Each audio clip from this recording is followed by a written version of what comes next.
Indira ji, sign करने से पहले क्रिश बहुत हेजिटेट कर रहा था। शायद उसको होप थी कि आप साइन नहीं करेंगी और उसके बाद उसे साइन करने की जरूरत ही नहीं पड़ेगी। इस बार हम चाहते थे कि फैसला कृष्णा जी करे और वो साबित करे कि इस रिश्ते को बचाने की जितनी इच्छा हमारे मन में है उतनी इच्छा उनके मन में भी है समय जी। I know बिंदिया जी। पर आप उदास क्यों हो रही है शेरनी जी?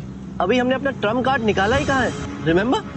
स्माइल कीजिए बिंदिया जी, थोड़ी सी स्माइल, और प्लान बी के लिए रेडी हो जाइए। कौन? और याद है आपने ही कहा था कि इस बार की लड़ाई का एक ही नतीजा होगा और वो है बिंदिया जी की जीत। सैम और बिंदिया की शादी से क्रिश को लगा बड़ा झटका। सैम और बिंदिया की शादी से क्रिश के पैरों तले खिसकी जमीन। शो की कहानी आगे बढ़ती है और हम देखते हैं कि किस तरीके से यहाँ पर जो क्रिश है बिंदिया से प्यार तो करता है, लेकिन बहुत सारी मजबूरियों के चलते क्रिश और बिंदिया को एक दूसरे से मजबूरन तलाक लेना पड़ा। इसीलिए छोटी सी हार के पीछे अपना दिल छोटा मत कीजिए। आप सही कह रहे हैं समय जी, ये छोटी छोटी हार हमारे हौसले को नहीं हरा सकती। और हमें याद है बाबा कहते थे कि छोटी हार ही हमें बड़ी जीत की तैयारी करवाती, इसलिए हम इसे हार तो नहीं मान सकते ना। राइट।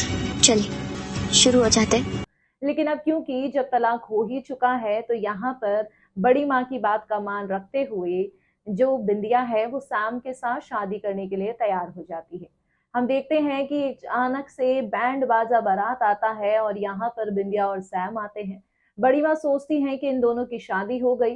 क्रिश को भी देखकर बड़ा झटका लगता है। क्रिश एकदम से डगमगा जाता है और पायल उसे संभालती है। दूसरी तरफ हम देखते हैं कि यहाँ पर बड़ी माँ कहती है, अरे बेटा तुमने शादी भी कर ली? तो बिंदिया कहती है, नहीं माँ जी, हमने कोई शादी नहीं करी, भला आपके बिना आशीर्वाद के बिना हम शादी कैसे कर सकते थे।